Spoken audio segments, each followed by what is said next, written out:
Hey everybody, it's Tim with Tim's Monthly Real-Time Update, number 7, June going into July 2019. It's a few days into July. I don't know why I just looked at my wrist. I think that's general universal indication of time and checking time. It's a few days into July, the day after the 4th of July, which would make it July 5th. Only had 2 shows this last semester. I did, and both of them were at Southeast Missouri State University. I did 2 45-minute events, one session of Little Bit O' Shakespeare for the younger crowd, and another called Shakespeare on Demand for the people who are a little more familiar with Shakespeare but who had a favorite show that they wanted me to do something from. That was great, and it's great to get a booking like that, like in the middle of Fringe season, where rather than being dependent upon selling one ticket after another, I just have a flat fee for a booking that does about as well as sometimes an entire Fringe festival might do. So that was awesome. That took me on a trip down to Southeast Missouri State University, Cape Girardeau, Missouri, and on back visiting some friends along the way. Had a great time. Otherwise, this month has been really caught up in what I think of as fallow time, lying fallow, in which I'm not out there having to put out performance energy every day, but I can invest in creative energy where I'm working on 3, 4, several projects all at once. I put in an hour or 2 at each one, and I'm laying the seeds for something that is going to sprout up 3, 4, 6 months, a year down the line. I've got 3 major projects that I have been working on.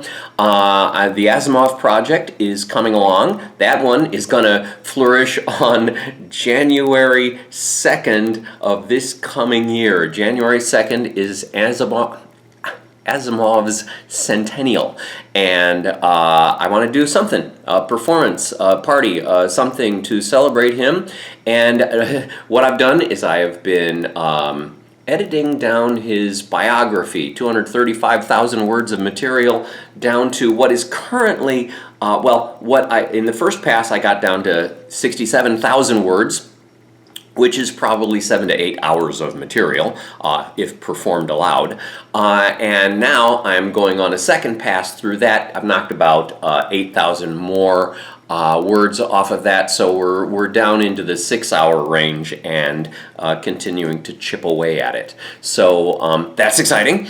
Working on the keynote address. I spent the month of May working on the first third of it. That's 20 minutes. In July, I memorized the second 20 minutes of it, and so, June, I did the second 20 minutes of it. July, I'm working on the third section. So once that's all together, right now, there's that phase in which my mouth is just barely getting accustomed to shaping the words, and sometimes my eyes roll back into the back of my head, and I think of, oh, dang, what comes next? Maybe it's not always dang, but you get the idea, and come up with the words eventually. And so sometimes material that should take me 20 minutes takes me 23, 25 minutes or more. So once I get Act 3 pasted onto that and down into the range, so then it's a matter of just drilling till it becomes natural. And if you've seen me do some of my other shows, they all had to go through that phase in which I was just trying to get things into my brain and then get things into my mouth.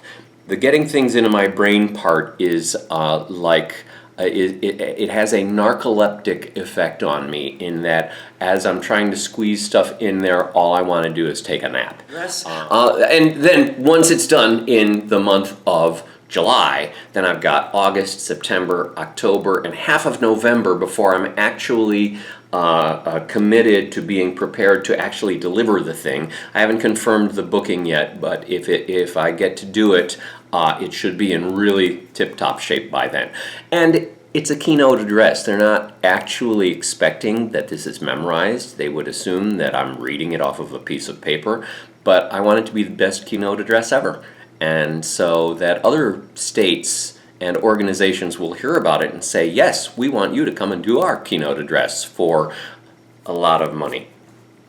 Then the Mary Sidney play, Thy Will, often called the Shakespeare authorship play, is really taking shape. Last month, I think I reported that I'd cut off a significant amount of it to get down to the last draft that I turned in. Right now, I'm working towards a performance August 17th in Sandwich, New Hampshire. Which makes me think of the Earl of Sandwich, which is appropriate that it's an Earl, I guess. But that's August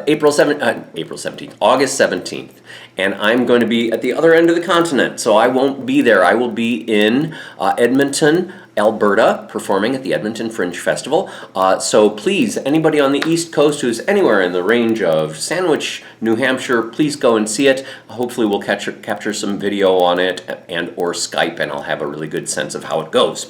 What's really great at this point is I'm doing blind research. I'm just researching openly about whatever strikes my mind that I need to know about from the 16th, 17th century, and am learning about medicine in the 17th century, learning about Mary Sidney's niece, and it just kind of, I just love this period of just soaking stuff in and allowing it to resonate and spit out in unexpected ways. So that's loads of fun. Also, about a week ago, I laid out the tour for another year, so that now I have booking dates available through 2021. And so that means that I'm also gearing up for another mega email campaign. So if you're on that list, you'll be hearing from me before too long, but that's going to be overlapping with some other stuff at the same time. What I did this time, though, is I laid out the schedule so that it would overlay with some of the conferences that I think I need to be going to. These are what we call booking conferences, where like student representatives come to decide what entertainment they want to bring into their school, and so I'm going to those, and I've got 6 of them coming up. National Association for Campus Activities, a couple of those. Association for Promotion of Campus Activities, a couple of those. I'm going to be going to IPAY, International Performing Association for Youth, I think is what that spells out, and also APAP, Association for Performing Arts Presenters. Those, by the way, cost us about $2,000 a piece, averaging. Some of them are down around $1,500, others more up around $2,000 to $3,000. So those are expensive, and so I'm engaging in some. I will probably put a little donate button next to this when I post it on Facebook, so that if anybody wants to help us make this happen for a ton of people out there. Also, from the last month, last May, I had one person coming to the show an artist who sketched me as I performed, and he didn't actually post it online until like late June. So late in the process, we got Thomas Thorspecken, sometimes known as Thor, put up an illustration. I'm panning that illustration onto the screen even as I say this, but he also said some really nice things in the text underneath the illustration. Just to quote a tiny bit of it, he said that the show turned out to be a real tour de force. He recited each monologue with absolute conviction in character. He threw himself into every role. An amazing hour of theater with amazing monologues tied together with tongue-in-cheek humor. As usual, there's little ellipses in between some of those, but I guarantee you I'm not leaving out other like crappy stuff that he said. I'm just kind of cutting to the chase. So that was pretty awesome. We just had the hottest June on record. There are cities in India of 10 million people that are running out of water, which is going to lead to climate migration. That's going to be a huge thing, and the question for us as a people is, what do we stand for? How do we take care of our fellow human beings when they need to leave their homes because there's no more water. That's going to be huge, not only, as one city of 10 million people is running out of water, but as 10, 20, 100 cities are facing that same crisis, which is going to be common to a lot of people. Coming up in July, I've got, let's see, here's my postcard for the Kansas City Fringe Festival. I'm looking forward to the Kansas City Fringe Festival at the Center for Spiritual Living on 1014 West 39th Street, July 20th through July 27th. I'm really excited about this. I've got a terrific stage manager. We've been in touch, and he recently stage managed for another climate play, and he's putting those people in touch with me, which is amazing. I've been in touch with one of my favorite reviewers from Kansas City who has already made arrangements so that he can come to my tech run-through and get a review posted in advance of my first performance. That's Bob Evans. I'm really delighted about that. And so there's that, and then this is going to look like, didn't you just hold this postcard up? No, this is the postcard for the Minnesota Fringe, which is coming after that, August 2nd through August 11th at the Mixed Blood Theater. Really excited about that. I haven't been back to Minnesota I think I've missed 3 Fringe festivals, which means that it's been a total of like 4 years from my last performance there. But this is going to be my 10th time at the Minnesota Fringe Festival. I love the Minnesota Fringe Festival and have loads of good friends there that I am so excited about spending the week with, but also hoping if anybody knows some climate oriented audiences there, I'm gonna need to scratch away at that. But I've got some bookings that have been coming in for the fall already. I think I've got about 5 bookings for September alone, which is really exciting and really necessary. I need to make some money. And then we'll see how the rest of the semester shapes out. So, speaking of which, this is that time in the usual video where we do a drawing. We are going to do a drawing. Let me just tease it here for a little bit. I'm in the margarita mood now, so I'm using the margarita glass. I don't know if any of you can see your names in there. I'll bet some of you can, and see that. I will stir those up so that everybody has an equal shot at getting in the drawing. And I'm going to draw in just a minute, maybe a few seconds, for this year's free living room performance. You can get the show of your choice performed in your living room or some suitably intimate space, so that holding 50 people or fewer, and we will have a great time. Why don't I go ahead and do that?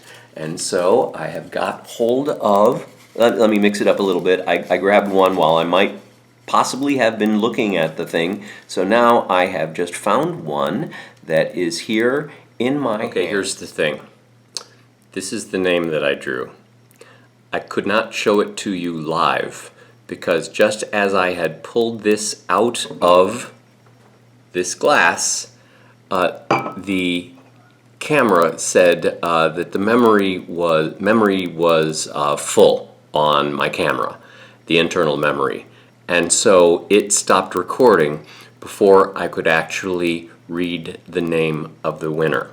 So I would do the drawing again, but then that would be cheating this person out of their actual winning. So you're just gonna have to trust me on this one, that this is the person that I am that I have drawn, and the name of the winner this month is Callie Rasala.